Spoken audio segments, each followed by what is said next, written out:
Сәлем достар, менің каналыма қош келдіңіздер. Бүгін пиццерияда пицца жасайтын боламыз. Ол үшін менімен бірге жасау үшін видеоны толықтай қарап шығыңыздар. Бірінші ыдысымызға, стаканымызға жылы суды алып, бір ас қасық тұз және бір ас қасық қант салып, бетін жауып 5 минутқа қойып қоямыз.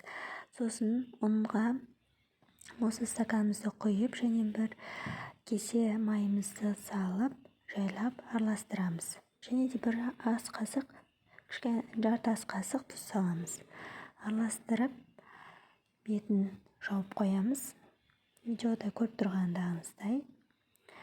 Қызанақты алып, қабығы алыну үшін бетін сәл кесіп, ыстық суға ертіп қоямыз. Және қызып тұрған майға чеснок, және томатымызды, бұрыштарды салып, қуырып аламыз. Сосын тестамызға саламыз.